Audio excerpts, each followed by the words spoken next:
Zgodba parne pekarne Ajdovščina je zrasla skozi dolge noči, polne fizičnih naporov, ki so krepila še neotrjena pleča takratnih vajencev, a prihodnjih mojstrov. Je tudi zgodba o tovarištvu, toplini in spoštovanju kruha kot temeljne dobrine naše civilizacije in odsev blagostanja skupnosti. Preizprašuje naše današnje vrednote, zavedanje lokalnega in opozarja na pasti globalizacije. Peki parne pekarne Ajdovščina iz 60. in 70. let 20. stoletja skozi spomine odstirajo čas, ko je omamno ajdovsko štruco še naredila roka.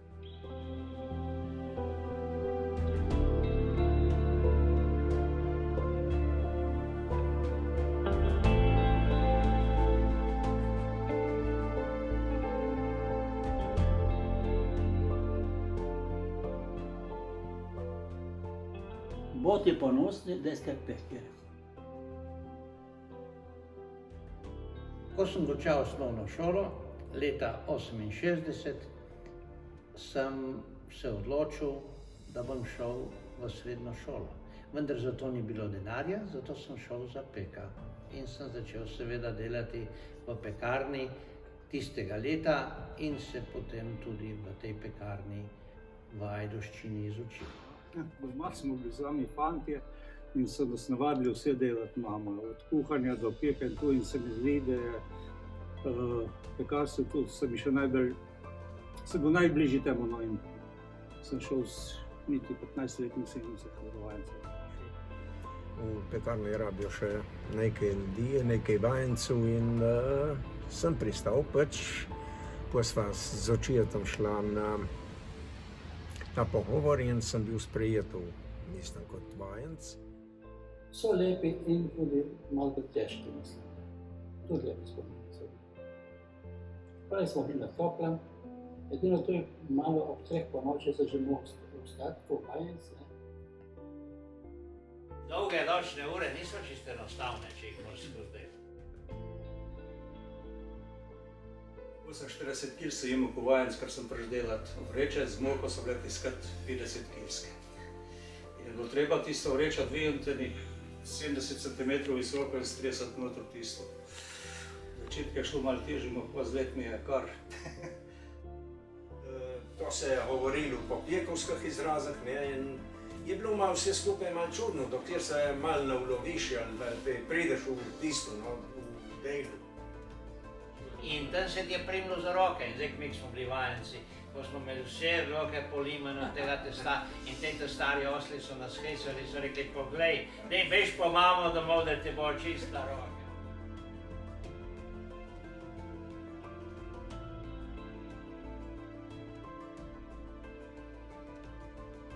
Najprej je pek, in pol je kralj.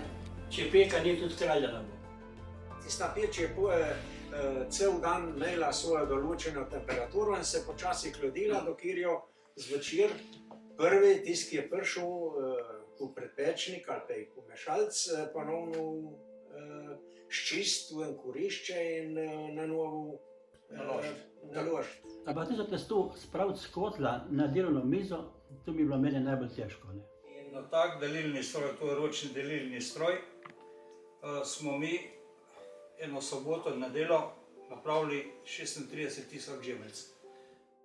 So rekli pa, te ljudje pa res delajo. No, tu so pa tiste zdaj štruce na deski, ki so imele med eno štruco in drugo štruco ta prtič, tako da se testu ni sprijamalo. Tista para je oblila testu in štruce so bile praktično, bom povedal po domače, lakirane. Daj bo zjutru ali pa končil svoje delo, tega ni bilo nikoli. Ker malce ni bilo in tam se je delalo lahko 7 ur, 9 ur, lahko 12 ur.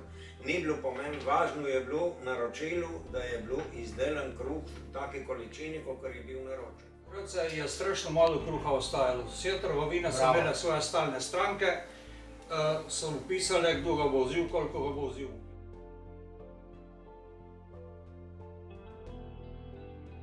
Takrat se je pekel s solzami, ljubeznijo in spoštovanjem. če peki da svoje roke, da naredi štrucov, da tu svojo energijo v tistih štrucov, ne. Zdaj pa gre testo po samo železah in sploh ne prejmejo peki več testa v roke. In ni tega okusa, ker moraš dati svojo energijo v kruh, pek, ne. Industrializacija je prinesla mnogo dobrega, ampak kar se pa kulture, dobrin, ki jih imamo, tiče, pa odnesla. Industrijski potop pa ta prvi, ki prime zatestuje mešalc in na koncu je že kruh pečen. To sta tebe dva direktna stika in vmes je vse avtomatsko.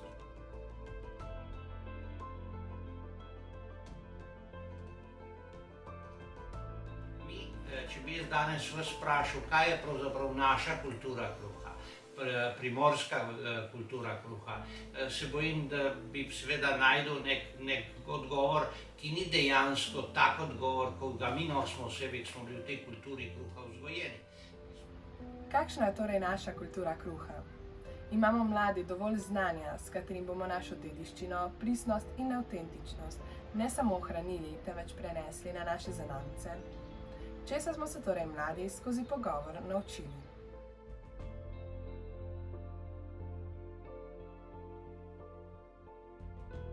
Od njih smo se res veliko naučili, spregovorili so o naši kulturi skozi drugačno perspektivo in začutili smo lahko, kaj je nekoč imelo pomen. Presenetilo me je, ko so trdili, da je bil kruh takrat tako drugačen. Drugačna oblika, kot tudi sam vonj in okus. Res si nisem mislila, da je tako velika razlika med današnjim industrijskim kruhom in kruhom, ki ga je takrat roka naredila v parni pekarni Ajdovščina. Zdaj vem, da bi morali bolj ceniti lokalno in trud, ki je v nek izdelek vložen. Tako bi vsakemu človeku in njegovemu izdelku dali pomen in vrednost, ki so zaslužni. Pri vseh pekih sem opazila čar in zanos, s katerim so govorili ne le o samem delu, temveč tudi o odnosih med njimi. V bistvu so med njimi ostali samo lepi spomini.